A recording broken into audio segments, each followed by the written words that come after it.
Ciao, salve a tutti, ben ritrovato, ben ritrovata. Il narcisista ti contatta. Come non rispondere ai suoi messaggi? Quindi non come rispondere, ma come non rispondere. Maria Diana chiede in un commento: il mio ex narcisista, dice, secondo me Covert, è sparito nel mese di giugno dello scorso anno, è comparso ad ottobre, ma ci siamo solo sentiti tramite WhatsApp senza mai vederci.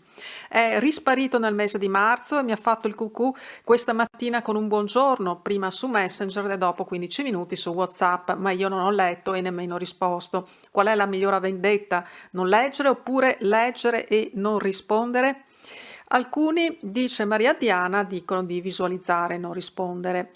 Allora, di questo e anche del non visualizzare ho parlato in molti video sul ricontatto del narcisista e il narcisista sui social. E tra l'altro non se ne parlava prima di questa questione del non visualizzare, perché certamente cambia visualizzare e non rispondere o non visualizzare, quindi ha una sua portata questa modalità sia del visualizzare e non rispondere sia del non visualizzare e non rispondere.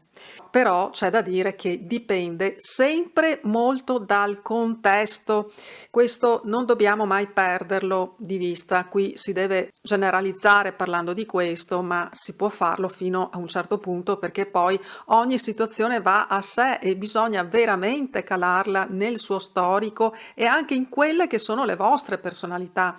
E oltre a questo le diverse dinamiche del rapporto, poi come vi siete lasciati, cosa teneva in piedi la vostra relazione, quali erano invece i punti di attrito e così via, perché le variabili sono sempre tante.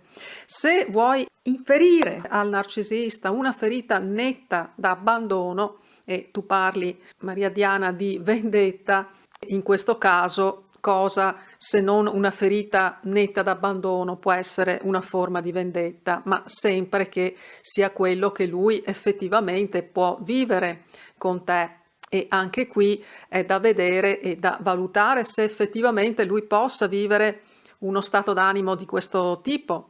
Però in tal caso la cosa migliore è di non visualizzare nemmeno, cioè tu sei diventata un fantasma per lui, punto.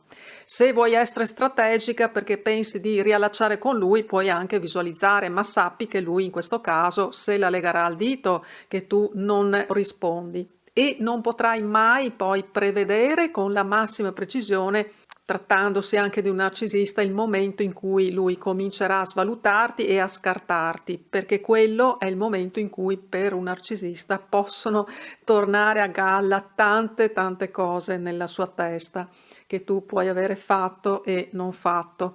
Quindi anche questo è da valutare in base al determinato narcisista. In ogni caso dipende molto anche dai tempi, in particolare da quanto tempo vi siete lasciati e come vi siete lasciati. Questa è anche una combinazione, il quanto il come, che va vista caso per caso. Eventualmente la vediamo insieme analizzando bene, molto bene la situazione. Questo è importante. E la cosa importante è che se è lui che ti ha scartato, non precipitarti a rispondere, magari con parole al vetriolo, perché questo dimostrerà solo quanto tu sei ancora presa da lui e da lei, e comunque non porta mai bene dare risposte piccate, arrabbiate e così via, perché andrai a ingarbugliare e complicare ancora di più la situazione. Io intanto ti saluto, se apprezzi il mio lavoro, anche questo video, i miei consigli, i miei suggerimenti, metti mi piace, condividi il video. Sono sempre naturalmente felicissima di leggerti, di risponderti, di saperti tra noi e di sapere come stai. Ancora un abbraccio forte e a presto. Ciao.